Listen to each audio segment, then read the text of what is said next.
Una vez que se nos han expuesto las expectativas de esta conferencia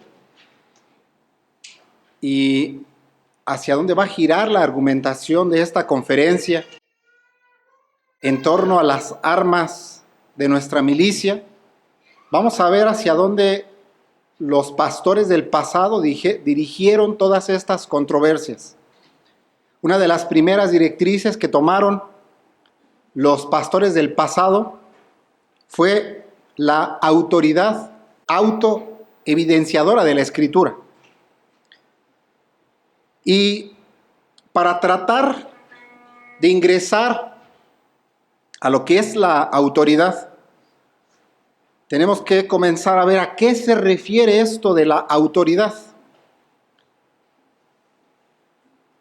Y cuando pensamos en autoridad, tenemos que remitirnos a la credibilidad y a la confianza, porque es ahí donde descansa la verdad.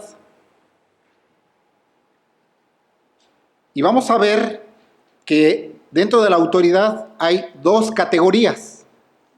Una categoría que es inherente y otra categoría que es adquirida de acuerdo a la autoridad.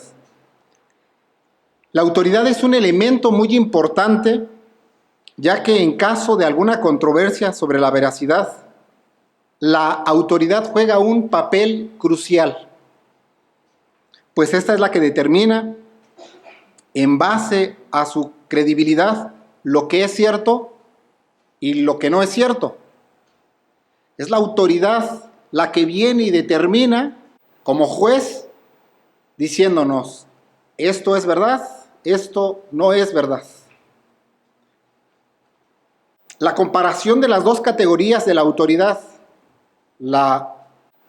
adquirida y la autoridad intrínseca, será crucial para nuestro entendimiento de lo que pretendemos mostrar. ¿A qué llamamos autoridad adquirida? Llamamos autoridad adquirida a aquella autoridad que se obtiene sobre el curso continuado de la conformidad a la verdad. Solamente para que quede en nuestras mentes, sin que nuestro propósito sea un propósito reduccionista, la autoridad adquirida es aquella que de alguna manera se gana. Como su nombre lo indica, se adquiere por el curso continuado de la conformidad a la verdad. Y se refiere a las personas que por su continuada conformidad a la verdad adquieren la confianza de los demás en lo que hacen o dicen. Se dice que estas personas tienen autoridad o han adquirido autoridad. Pero la otra autoridad, la autoridad intrínseca, es una autoridad esencial, que no proviene del curso continuado de las acciones que se alinean con la verdad, sino que esa autoridad se posee por derecho de creación, como cuando un inventor hace un diseño o un artefacto y solo él sabe lo que ese artefacto tiene por dentro. Los demás tenemos que creerle de qué está hecho ese artefacto. ¿Por qué? Porque por diseño y por creación tiene autoridad sobre esa cosa que hizo. Y así es con Dios. Dios, como diseñador, creador y legislador del universo, posee toda la autoridad intrínseca en sí mismo, ya que fue Él quien estableció el orden y el funcionamiento de todas las cosas, por lo que Él dice que es, así es. Ahora bien, muchos se han preguntado, ¿cómo sabemos que la Biblia es la verdad? No una verdad. ¿Cómo sabemos que la Biblia es la verdad? ¿Cómo podemos estar seguros de que lo que tenemos en nuestras manos es la única y verdadera palabra de Dios? ¿A quién acudiremos? ¿Le preguntaremos a los científicos para que mediante sus investigaciones nos digan que esta escritura que tenemos en las manos sí es la palabra de Dios, acudiremos a los métodos ciencistas, empíricos, a los formatos académicos, consultaremos a los eruditos para que por medio de sus testimonios podamos creer que tenemos en nuestras manos la palabra inspirada de Dios. Desde luego que no. Pues como vimos, en caso de controversia sobre lo que es verdad, debemos acudir a la autoridad más grande. ¿Y cuál es la autoridad más grande para determinar que la Escritura es la palabra inspirada de Dios? La respuesta es la Escritura misma. Y de esto se trata nuestro tema. De acudir a la Escritura misma para demostrar que es ahí de donde surge la autoridad de las Escrituras. Pero para entrar a demostrar que la Escritura autoevidencia autoridad, se hace necesario que demostremos el origen de estas Escrituras. El origen de las Escrituras es divino. Entonces, una vez que demostremos que las Escrituras son de origen divino, podemos ahora sí entrar a la autoridad autoevidente de las Escrituras. Porque noten esto, para mandar algo a alguien se requiere autoridad. No podemos separar un mandamiento de la autoridad. Si ese que establece un mandamiento no tiene autoridad, no tiene sentido que establezca un mandamiento. Son inseparables el mandamiento de la autoridad, así como el calor no se puede separar del fuego, así la autoridad de las Escrituras no se puede separar de su derecho de mandar y de exigir obediencia. ¿Por qué la Escritura nos exige obediencia? Es decir, ¿con fundamento en qué establece mandamientos? La respuesta es en su propia autoridad. Si careciera de esta autoridad, no podría exigir esa obediencia. Por lo tanto, si la Escritura no tiene autoridad en sí misma, entonces no es malo o no sería malo si desobedeciéramos sus mandamientos, porque no tendría autoridad en relación de nosotros. Sin embargo, la Escritura tiene autoridad de su autor, tanto en sí misma, intrínsecamente, esencialmente tiene autoridad, como para nosotros. Para demostrar esta afirmación, veamos este tema en 3 encabezados principales. 1, la inspiración plenaria o verbal, que también se conoce como la teopnustia. 2, la autoridad de la Escritura. Y 3, la revelación de Dios por el Espíritu Santo de la Escritura. Más adelante, hermanos, les voy a decir en qué punto vamos a acudir a nuestro material de apoyo para poder leer. Bien, entremos a nuestro primer encabezado. La teopnestia o la inspiración plenaria o verbal. Entonces, antes de abordar la autoridad de las Escrituras, veamos el origen de las Escrituras. Nuestro fundamento de la autoridad de la palabra de Dios precisamente es que las Escrituras son inspiradas por Dios. Para ninguno de nosotros esto es nuevo o es desconocido. Eso lo declara la Escritura. Pero lo que estamos diciendo aquí es que para defender el texto, para defender la escritura, necesitamos acudir a la escritura misma, como se nos decía hace un momento. Porque la Biblia no necesita un testimonio externo para probar que es la palabra de Dios.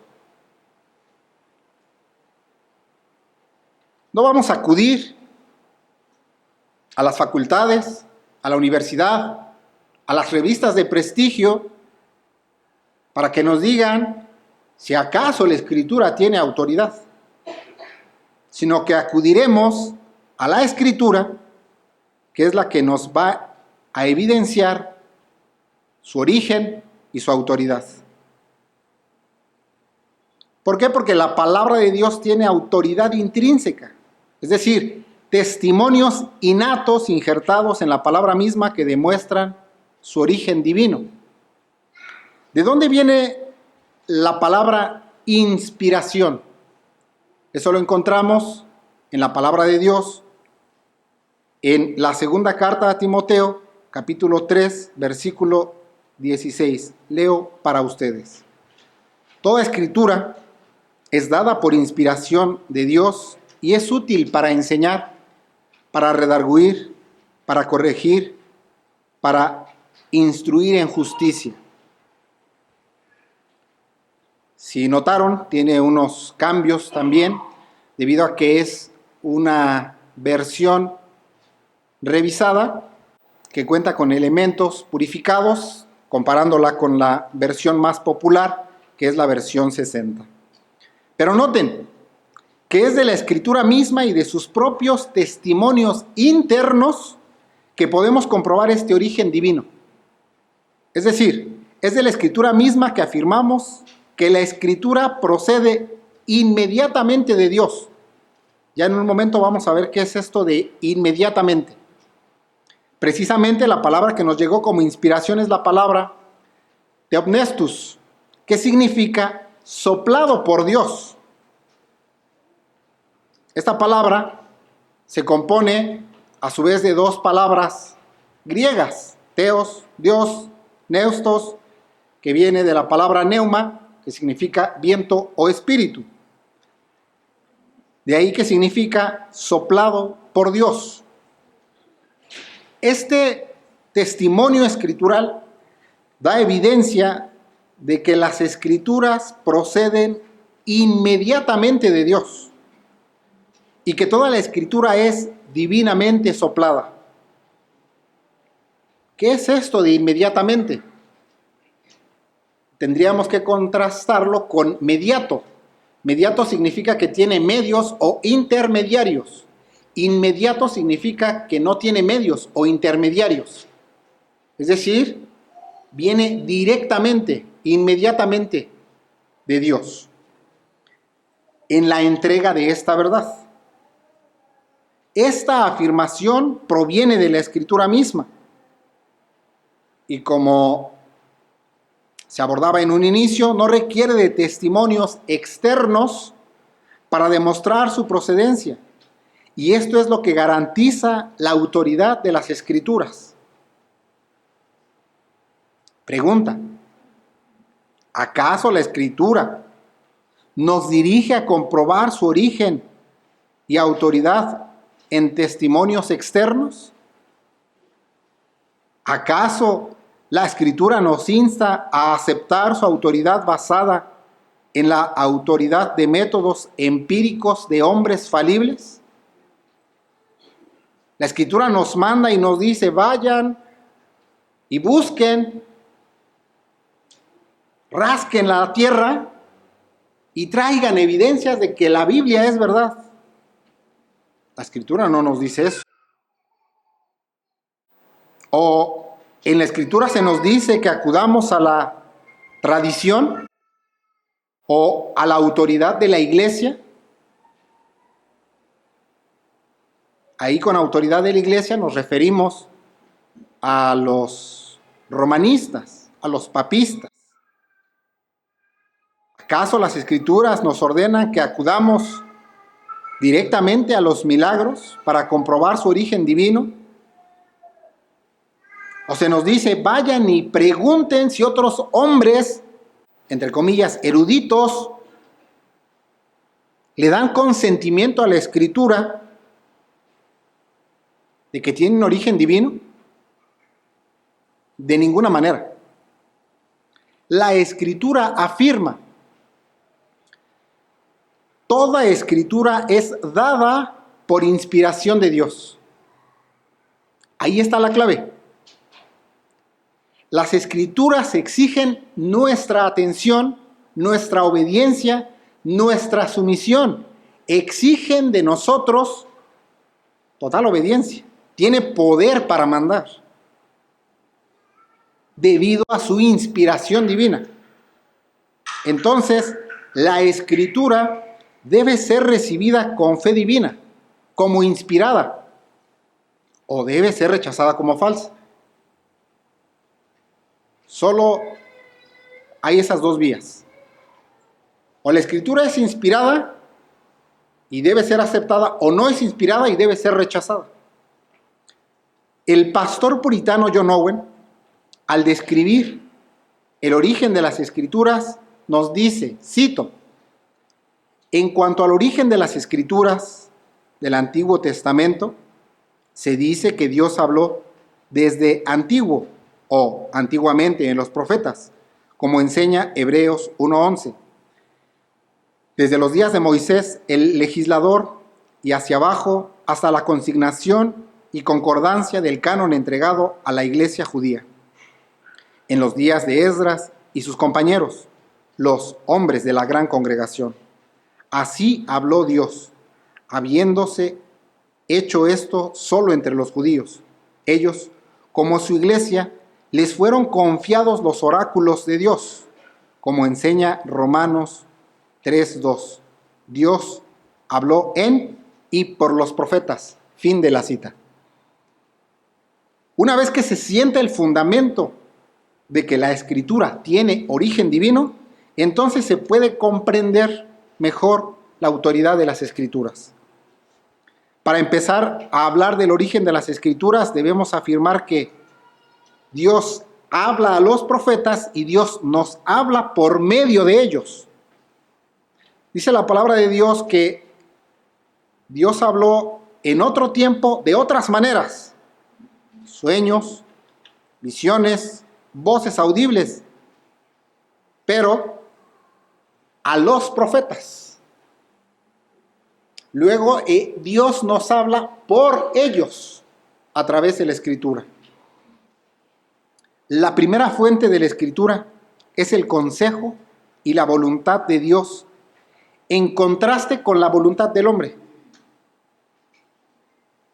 Si es Dios el que manifiesta su palabra, se hace a un lado la voluntad del hombre. El hombre no interviene trayendo la palabra de Dios, es Dios quien trae la palabra. Decíamos inmediatamente. Dios habló a los profetas antes que Dios hablase por ellos. Es decir, Dios de manera o inmediatamente les comunicó su palabra. Estos hombres debían ser considerados inspirados o movidos por Dios en ese sentido. Y ahora sus escritos son como si ellos nos estuvieran dando directamente la palabra de Dios. Los autores del Antiguo y Nuevo Testamento escribieron lo que provenía inmediatamente de Dios. Todo aquello que los profetas dieron a conocer, las leyes, las doctrinas, las instrucciones, las historias, las promesas de Cristo y las profecías evangélicas no eran propias. Nada vino de su propio razonamiento. No es que ellos determinaron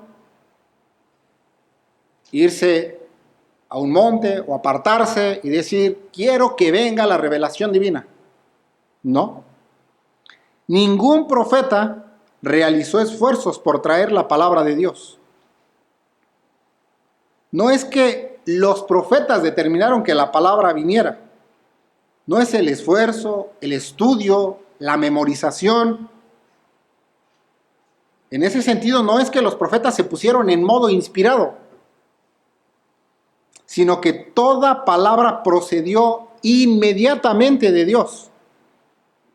El pastor puritano John Owen, al referirse a la profecía dada a los profetas, nos recuerda que, cito, no fueron concebidas en sus mentes, no fueron formadas por su razonamiento, no fueron retenidas en sus memorias a partir de lo que habían oído, no fueron de ninguna manera comprendidas de antemano por ellos, sino que procedían todas ellas inmediatamente de Dios.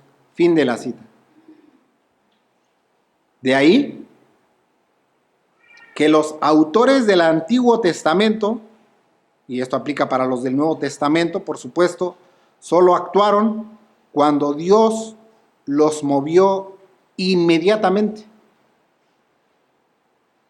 Ese mover, vamos a ver, que tiene que ver con una operación inmediata por parte de Dios. Y Dios estaba con los profetas, y por el Espíritu hablaba en ellos. Y en cuanto a su recepción, los profetas no estaban capacitados por alguna habilidad especial. No acudieron a ningún curso, no tomaron un grado académico, no se prepararon en una escuela formal para recibir la palabra de Dios. No tenían ninguna habilidad especial en ese sentido.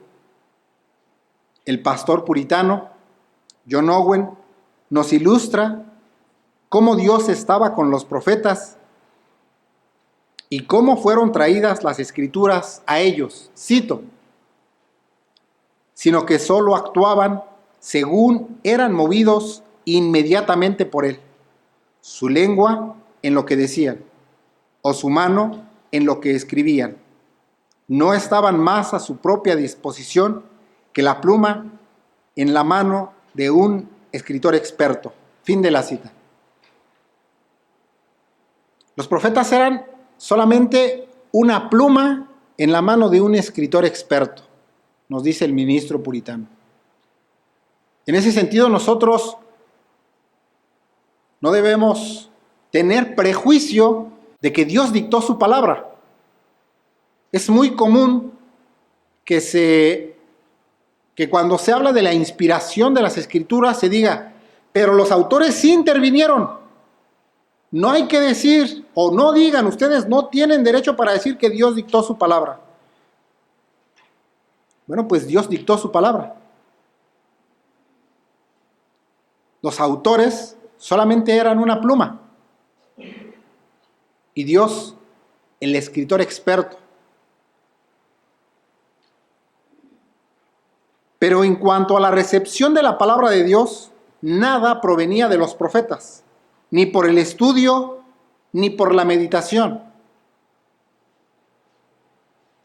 No es que los profetas se dedicaron a desarrollar un sistema, un formato de estudio para ahora sí ser receptores de la palabra. ¿No? El mismo pastor puritano John Owen nos recuerda que cuando los profetas recibían la palabra, eran como instrumentos dispuestos por quien los usa. Cito, ya sea que consideremos la materia o la manera de lo que recibían y entregaban, o su recepción y entrega de ello, eran como un instrumento musical que da un sonido según la mano, la intención y la habilidad de quien lo toca. Fin de la cita. Ningún instrumento por sí mismo ejecuta alguna melodía, a menos que el músico experto en ese instrumento, al ejecutarlo, le haga producir música, alguna melodía. Y esto eran los profetas. Ellos eran un instrumento en la mano hábil del ejecutor. Cuando la palabra fue traída a los profetas, no fue dejado a su entendimiento. Ellos no ordenaron la palabra, no es que la palabra vino y entonces dijeron, voy a utilizar un método sintético para anotar la palabra. O esta palabra aquí no me cuadra, voy a editar esto que el Señor me dijo. Se les ordenó recibir la palabra, se les ordenó escribir esa palabra y entregarla. Ellos fueron llevados, actuados y activados por el Espíritu Santo para hablar, entregar y luego escribirlo todo y nada más. Es decir, no tenían autoridad para hacer otra cosa con esa escritura. No se les dijo, te entrego la palabra, haz un resumen o haz un tratado de esto o dale una mejor forma que sea más comprensible. No. Se les entrega la palabra y deben entregarla tal cual la reciben. Esto aplica para cada iota y cada tilde que les fue traída en los idiomas originales. Los escritores no le dieron su toque a la escritura.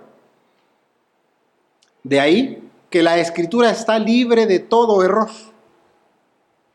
ya que no está alterada con el entendimiento, propósito o imaginación de los escritores. La afirmación de que la palabra de Dios nos ha llegado sin ninguna mezcla de error es el fundamento de su inspiración y autoridad. Trataremos de demostrar esto poniendo atención al siguiente texto.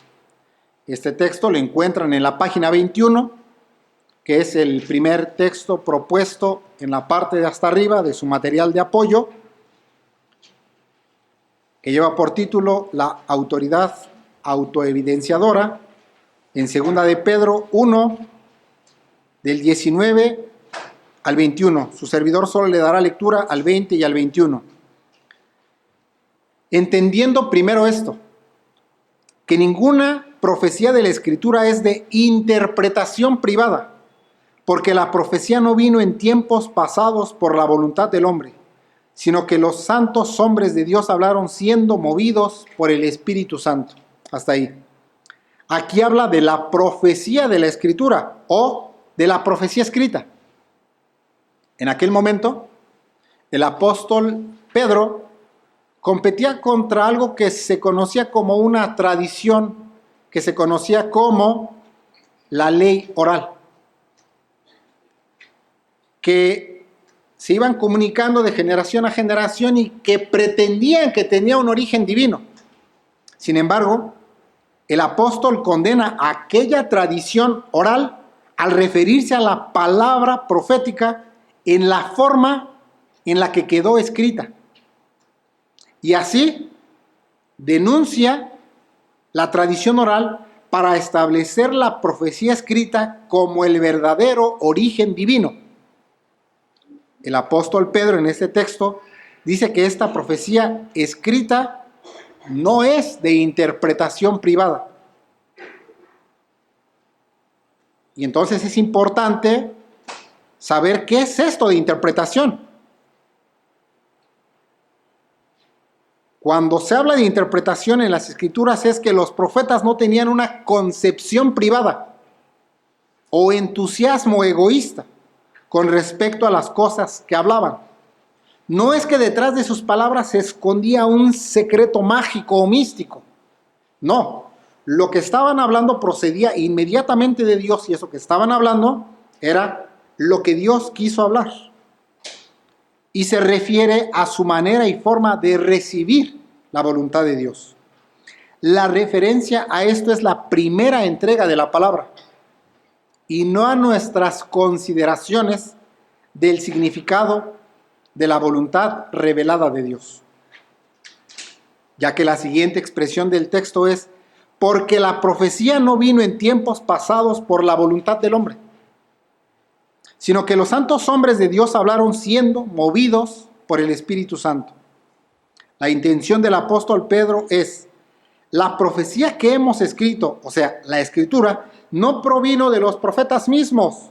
En otras palabras, no provino de su propio entusiasmo imaginario o de sus propias mentes. Esto significa que no es una interpretación de la voluntad de Dios por el entendimiento del hombre.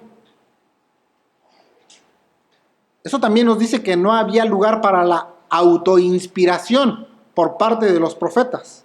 Tampoco tenían libertad para hacer con esas escrituras y darles su toque de comprensión una vez que lo escribieron. El apóstol dice, entendiendo primero esto, o conociendo, juzgando y determinando esto en primer lugar.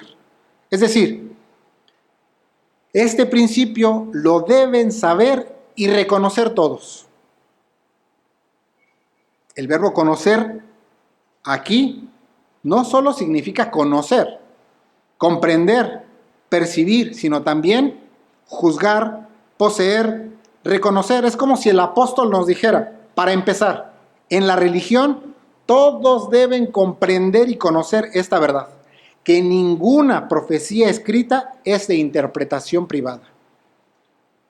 En ese sentido, la palabra profética escrita por los escritores, tanto del Antiguo como del Nuevo Testamento, no es de interpretación privada, porque nunca la profecía fue traída por voluntad humana. El verbo fue traída es el griego fero, que tiene el sentido de traer. Entonces, la profecía les fue traída por la voluntad de Dios. Y al negar que no, o al afirmar la voluntad de Dios, se está negando la voluntad del hombre para traer esta palabra. La última expresión es, sino que los santos hombres de Dios hablaron siendo guiados o inspirados por el Espíritu Santo. Cuando se les trajo la palabra, no se les dejó a su propio entendimiento, no se les dejó a su sabiduría, o a su mente, o a su memoria. No se les dijo, ay, ustedes organicen la escritura, dispongan y distribúyanla como ustedes quieran. Ellos fueron sostenidos o llevados por el Espíritu Santo para hablar y entregar todo eso, y nada más que eso. Esto incluye cada sílaba. No solo se refiere a las doctrinas, sino a cada letra y a cada palabra de la Escritura. Eso que acabamos de ver es el fundamento de la autoridad de la Escritura, es decir, el origen de las Escrituras es el fundamento de la autoridad de la Escritura. Para abordar la autoridad, pasemos a nuestro segundo encabezado, que es la autoridad de la Escritura. En sus materiales van a encontrar la cita de San Juan 17:17.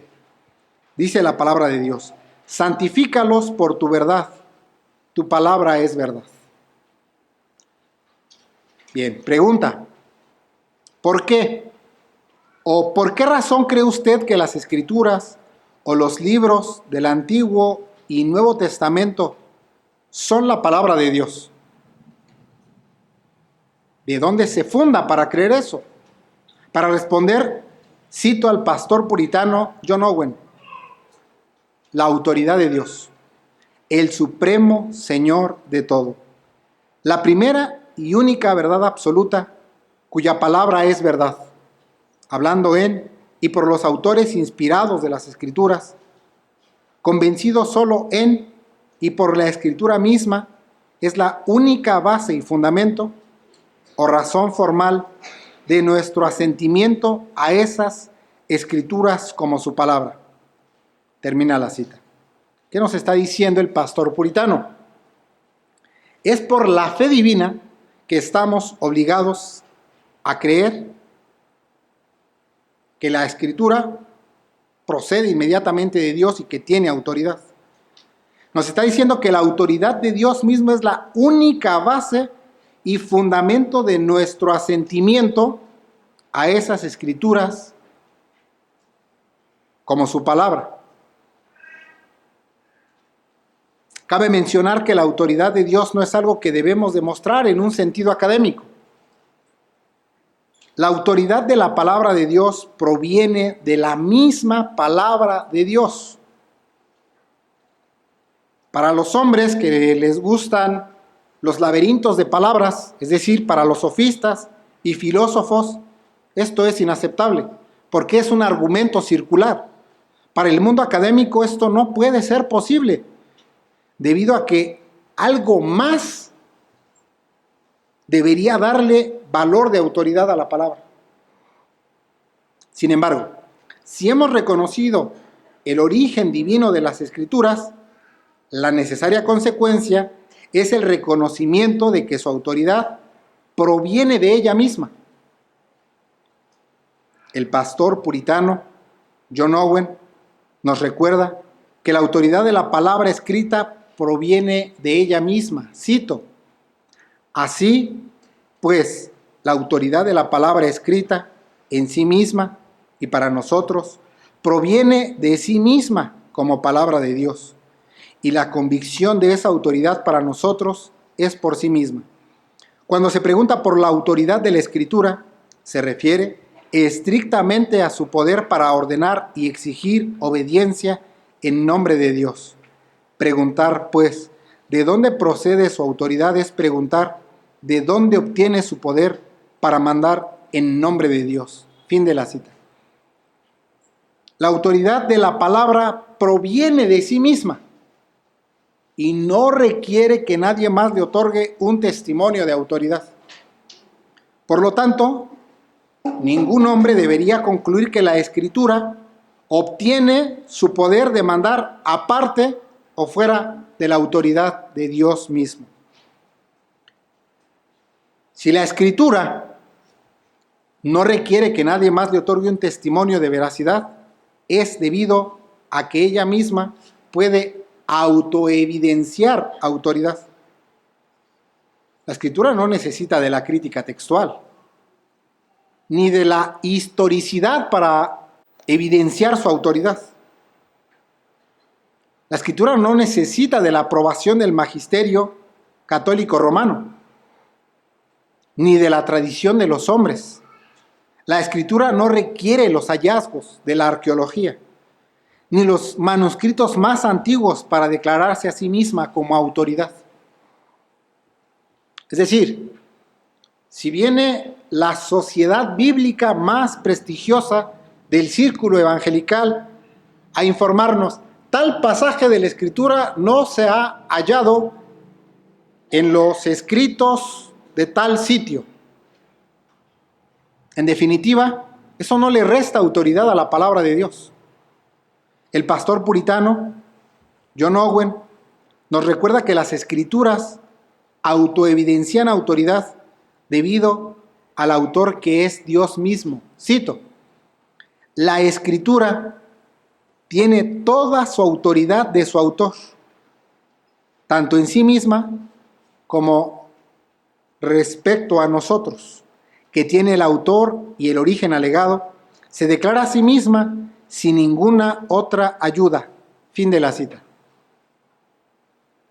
Y hay tres formas en las que Dios revela su mente y voluntad a los hijos de los hombres. Lo hace a través de sus obras de la creación y la providencia. 1. 2. Dios declara su poder y autoridad soberanos, su justicia y santidad por la luz innata de la naturaleza en la conciencia de los hombres. 3. Dios se revela a sí mismo por su palabra. Veamos brevemente estas tres formas en las que Dios revela su voluntad a los hijos de los hombres. Lo hace a través de las obras de la creación y la providencia. En el principio creó Dios los cielos y la tierra. Cuando veo los cielos, obra de tus dedos, la luna y las estrellas que tú formaste. Nos está diciendo que las obras de la creación tienen el sello de Dios.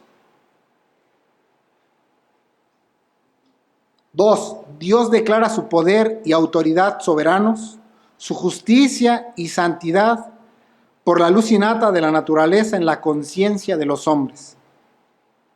Esto significa que todo hombre está bajo autoridad debido a que Dios determinó escribir su testimonio en las conciencias de los hombres, dándoles así un peso moral de lo que es bueno y de lo que es malo.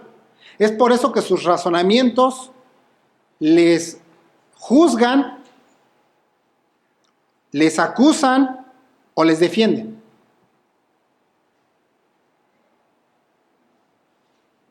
Dios escribe su ley en la conciencia de los hombres y lo deja como testimonio de que su autoridad pesa sobre los hombres. Todo hombre sabe lo que es bueno y lo que es malo. Experimenta en sí mismo acusaciones o experimenta defensa de sus razonamientos y de sus actos. 3. Dios se revela a sí mismo por su palabra. Si las dos premisas anteriores son válidas y son ciertas, por consecuencia, la palabra de Dios nos enuncia de quién es y la autoridad con la que habla. Si la autoridad de Dios y el sello de Dios es cierto para la creación y es cierto para la conciencia de los hombres, también es cierto para su palabra. Todo está sometido a su palabra. La revelación de Dios de sí mismo por medio de las obras y la conciencia es poca en comparación con su revelación a través de la palabra. Entonces, sería incongruente que las obras de la creación y la conciencia de los hombres nos den testimonio de cómo Dios revela su mente y su voluntad y que las Escrituras no pudieran hacerlo. Cualquier medio que Dios designe para revelarse a sí mismo tiene tal impresión de su autoridad que nadie puede negar que es de Él. Esto aplica como verdad en su palabra. Esas fueron 3 formas en las que Dios revela su mente y su voluntad a los hombres. Ahora, para continuar demostrando esa autoridad innata y autoevidenciadora de las Escrituras, veamos 2 de esas evidencias. Entonces, ¿cuáles son las evidencias de la autoridad de la palabra de Dios? 1. La Escritura es luz. 2. La Escritura es el poder de Dios. Primero, en cuanto a que la Escritura es luz. Dios habita en luz inaccesible. Dios es luz. El Señor es mi luz y mi salvación. Se manifiesta que Dios es luz. Si Dios es luz, imprime su sello en sus obras. La Escritura brilla tanto como su autor porque nos deja claro que su palabra es una antorcha que alumbra en lugar oscuro.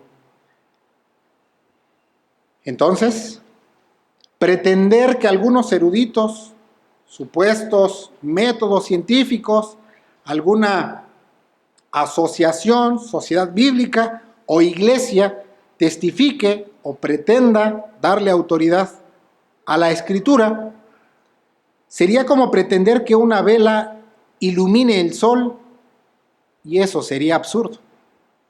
Llegaríamos al absurdo de tratar de, con nuestra velita, tratar de alumbrar el sol. El pastor del pasado, Charles Haddon Spurgeon, nos ayuda otorgándonos una explicación al respecto. Cito: el conocimiento de Dios derrama más luz en las cosas espirituales que sobre todos los otros temas. No necesitamos una vela para ver el sol. Lo vemos por su propio resplandor y luego vemos todo lo demás por este brillo. Nunca vemos a Jesús con nuestra luz, sino a nosotros a la luz de Jesús. Es un vanidoso el que confía en el conocimiento y el ingenio humanos. Un rayo del trono de Dios es mejor que el resplandor del mediodía, de la sabiduría creada. Señor, danos el sol y dejemos a los que se deleitan en las velas de cera de la superstición y la fosforescencia de la filosofía corrupta. Fin de la cita. ¿Cuántos de ustedes requieren de una vela para mirar el sol? Llegaríamos al absurdo. No necesitamos una vela para ver el sol. Lo vemos por su propio resplandor. Y luego, por la luz y brillo del sol, vemos todo lo demás. No vemos a Cristo con una luz propia, sino que somos alumbrados en la luz de Cristo. Es una completa pérdida confiar en los métodos modernos y posmodernos, que con su velita pretenden indicarnos dónde está el sol. La Escritura misma posee la capacidad de autoevidenciarse con autoridad divina. Pues en este caso, la Escritura es el sol al que nos referimos. Volvemos al ejemplo que ya se había citado anteriormente. Si un niño entra a una habitación con una vela, ¿sería prudente traer testigos para que nos digan que esa vela ha traído iluminación a esa habitación? Volvemos, sería un absurdo. La luz no necesita de testimonios. Solo un ciego desconoce que una habitación está iluminada. El ciego no sabe que un lugar está oscuro o alumbrado. Así los hombres que no ven luz en las Escrituras. No ven luz ahí porque están ciegos. Si no contemplan luz en las Escrituras, no se debe a falta de luz en las Escrituras, sino a la falta de visión en sus ojos. Noten el contraste entre la débil sabiduría humana y la solidez y firmeza de la infinita y perfecta sabiduría de Dios. La luz de las Escrituras es como el sol. En cambio, la luz del hombre en sus torpes razonamientos apenas es un débil reflejo del chispazo de un débil cerillo. El pastor puritano Thomas Adams compara el entendimiento humano y la gloriosa luz de la palabra de Dios. Cito: la luz de la naturaleza es como una chispa, la luz del Evangelio como una lámpara, la luz de la gracia una estrella, pero la luz de la gloria es el mismo sol. Fin de la cita. La razón humana, la luz de la naturaleza humana, es una pequeña chispa. Es pequeñísima en contraste con la luz de Dios. Los razonamientos humanos son débiles chispas que no pueden compararse con la gloriosa luz de las Escrituras. Si pudiéramos comparar las dimensiones entre el sol y la tierra, quedaríamos asombrados de la grandeza y la dimensión del sol comparados con nuestro pequeñito planeta. Ahora, si dentro de ese planeta comparamos el chispazo de un cerillo en relación del sol, no solamente quedaríamos asombrados de la grandeza del sol en relación de esa pequeña chispita, sino que quedaríamos asombrados de la fuerza, la potencia y la luz inmensa del sol comparada con ese cerillito.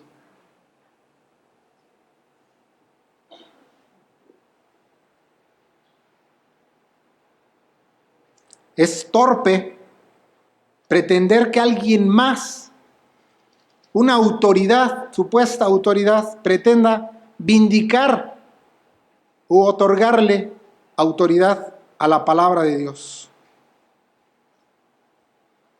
Porque la palabra misma, la escritura misma, se autentica como la autoridad plena. Porque esta autoridad proviene de su autor. Así, toda autoridad que el hombre pretende esgrimir con sus investigaciones científicas o su erudición, no es más que una despreciable chispa pretendiendo poseer más luz de la que el sol mismo de la escritura emite. Bien, en cuanto a la segunda evidencia, la escritura es el poder de Dios. Dice la palabra de Dios en Romanos 1:16. Porque no me avergüenzo del evangelio de Cristo, porque es el poder de Dios para salvación a todo aquel que cree, al judío primeramente y también al griego. Nos está diciendo que la escritura es poder y es otro testimonio de que la escritura posee autoridad en sí misma. El poder y la autoridad de Dios pueden darse a conocer a sí mismos. El testimonio de la escritura en varias ocasiones nos afirma que es poderosa, porque la palabra de Dios es viva y eficaz. El apóstol Pablo decía: os encomiendo a la palabra de poder. Y aquí vemos: no me avergüenzo del evangelio, porque es poder de Dios. La escritura tiene poder para santificar. La escritura tiene poder para purificar. La escritura tiene poder para evidenciarnos nuestro pecado. La escritura tiene poder para edificar la iglesia.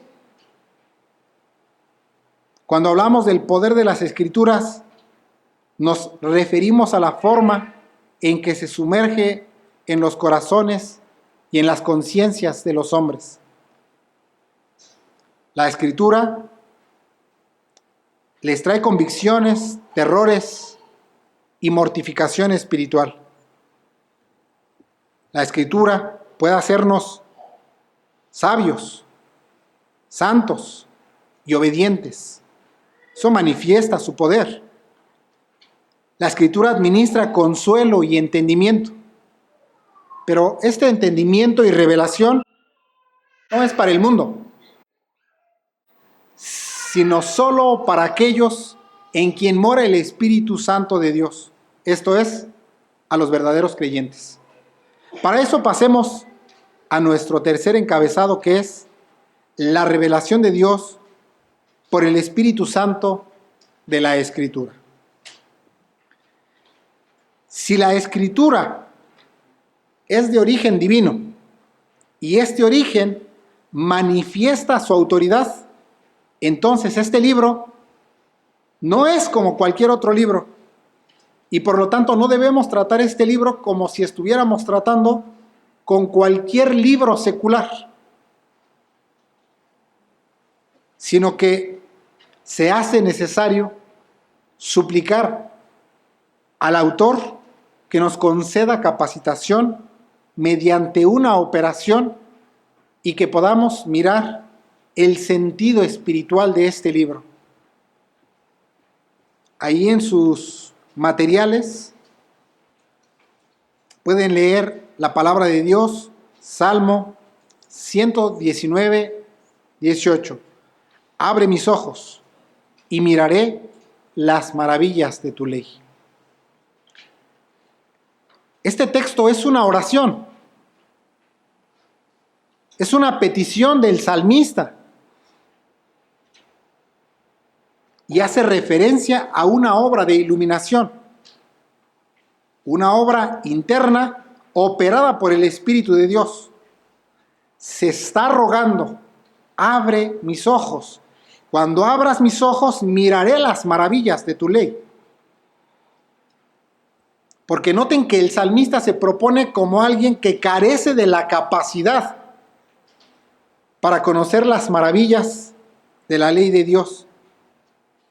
Y entonces acude a Dios y ruega de su ayuda para conocer esa revelación. Toda criatura Hablamos de las criaturas racionales. Toda criatura racional, por más sabia o erudita que sea, carece de capacidad para conocer las cosas maravillosas de Dios. Estas cosas maravillosas son los misterios del Evangelio.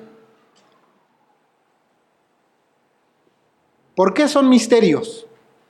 Son misterios porque no están disponibles para todos, sino para aquellos a quien el Señor revela su mente mediante una obra del Espíritu de Dios. Esto nos dice que esta iluminación de ojos es operada solo a los verdaderos creyentes. Esta revelación o iluminación no es una nueva revelación. Esta revelación es una capacitación para poder discernir las cosas que ya han sido reveladas. Esto nos otorga evidencia de que las capacidades de la criatura racional, así tal como están, no están adecuadas ni preparadas para recibir y comprender la revelación escrita de Dios. El pastor puritano John Owen nos recuerda que la iluminación espiritual procede única y exclusivamente del Espíritu de Dios. Cito: la comunicación de la luz espiritual procedente de Dios es obra exclusiva del Espíritu Santo. Él es el autor inmediato de toda iluminación espiritual. Es en virtud de esto solamente que podemos conocer o entender la mente de Dios en la Escritura de tal manera como Dios requiere que lo hagamos. Fin de la cita. El salmista oró para que pudiera comprender las maravillas de la ley. Noten que él no estaba capacitado para abrirse los ojos él mismo. El salmista reconoce su capacidad, su incapacidad, quiero decir, y sabe que esa revelación solo puede venir por un acto inmediato del Espíritu de Dios. Nuevamente, el pastor puritano John Owen nos ayuda cuando afirma: sin ese acto sobrenatural no estamos capacitados para entender la mente de Dios. Cito: contemplar estas cosas es discernirlas y comprenderlas correctamente con respecto a nuestra propia fe y obediencia. No podemos hacer esto sin un acto sobrenatural del Espíritu de Dios sobre nuestras mentes, capacitándolas para discernirlas y entenderlas. Fin de la cita. Y hay quien argumenta que no necesita esa revelación para comprender la palabra de Dios. Yo no necesito de esa ayuda. Tengo un método racional, me puedo valer de mi propia razón y echar mano de las herramientas académicas y filosóficas para comprenderlo. Pues son unas palabras que están ahí. Porque como hay un texto que dice que todas las cosas han sido sacadas a la luz por el Evangelio, dicen, todo se puede comprender una vez que se ha manifestado el Evangelio.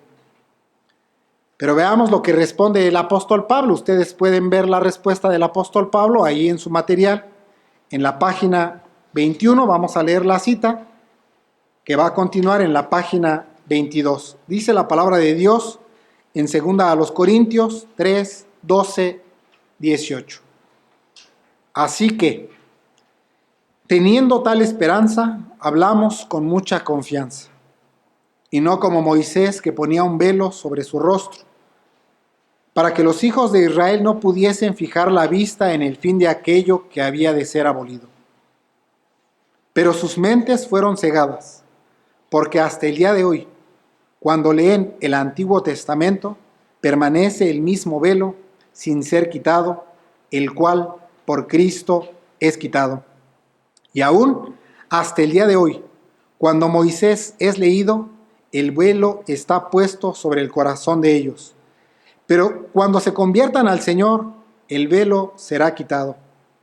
Porque el Señor es el Espíritu, y donde esté el Espíritu del Señor, allí hay libertad.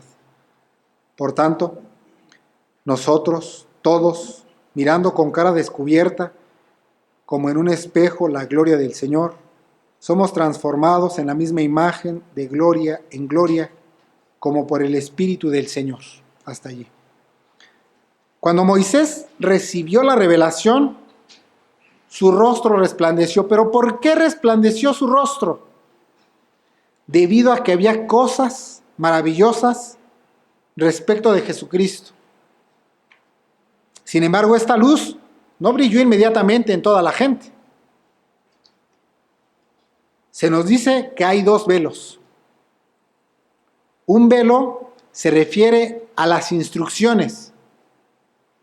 Estas instrucciones velaban la completitud del Evangelio, porque tenía sombras y parábolas.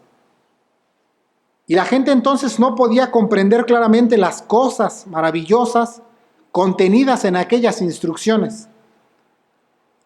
Este velo se quita por completo en la doctrina del Evangelio. Ese es un velo. El pastor puritano John Owen nos recuerda que sin la operación sobrenatural de Dios en nosotros, permaneceremos con aquellos velos que obstruyen la vista espiritual. Cito: pero el apóstol dice que hay otro velo, un velo sobre el corazón, y declara dos cosas sobre esto. Uno, que este velo se quita solo en Cristo, y dos, que por lo tanto no se quita a nadie, sino a los que se convierten a Dios. Esta es la cubierta de ignorancia, oscuridad y ceguera que está sobre los hombres por naturaleza. El primer velo es quitado por la doctrina del Evangelio. Este último ha de ser quitado solo por una obra eficaz del Espíritu de Cristo en la conversión de las almas de los hombres a Dios. Fin de la cita. Entonces nos está diciendo que hay una diferencia entre los hombres bajo el Antiguo Testamento y los que ya estamos bajo el Nuevo Testamento. ¿En cuanto a qué? En cuanto al velo. Uno que estaba sobre el rostro de Moisés, ese velo es destruido y quitado por la doctrina del Evangelio. Y el otro velo solo es quitado por una obra eficaz del Espíritu de Cristo en la conversión. Eso es lo que está orando el salmista. El salmista sí logra ver que detrás de aquellas instrucciones hay una sustancia, pero está rogando poder mirar completamente esas maravillas. El pastor puritano John Owen nos recuerda que sin las operaciones del Espíritu de Dios no podremos mirar al Señor y no podremos comprender las Escrituras. Cito: sin embargo, no hay diferencia en cuanto al velo que está en el corazón de todos por naturaleza, que debe ser quitado por el Espíritu Santo. De lo contrario, no podemos contemplar a cara descubierta la gloria del Señor, cosa por la que el salmista ora en el lugar insistido, es decir, que por su Espíritu Dios renueve cada vez más su mente y le quite su oscuridad e ignorancia naturales para que pueda contemplar, percibir y comprender la mente de Dios tal como se revela en la Escritura. Fin de la cita. Pero si alguien continúa y argumenta que no necesita esta ayuda y asistencia que le permitan entender la mente de Dios en la Escritura, y aún refuerza su argumento expresando que la Escritura se puede conocer por la razón o por algún otro método, entonces no está entendiendo aquellos pasajes de la Escritura que afirman que esta ayuda y asistencia son necesarias. Dice la palabra de Dios en Lucas 24:45. Entonces les abrió el entendimiento para que comprendieran las Escrituras. Este abrirles el entendimiento, abrirles los ojos, esta iluminación o revelación sería innecesario, como algunos argumentan. Sin embargo, para nuestro Señor Jesucristo no era así. Nuestro mismo Señor no pensaba así.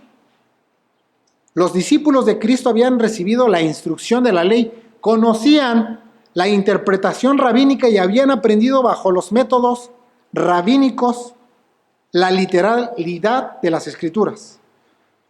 Pero mediante ese método no pudieron conocer las maravillas de la ley. Pero la comprendieron y la entendieron hasta que Cristo el Señor les abrió el entendimiento. Para eso era necesario un acto de gracia, operando en su mente para que esto fuera posible. Para que podamos entender las Escrituras necesitamos la apertura de nuestros entendimientos. Abre mis ojos, ya que sin ese acto y poder de Cristo no podemos hacerlo. Si el salmista oró por revelación, nosotros también deberíamos hacer lo mismo. Oremos.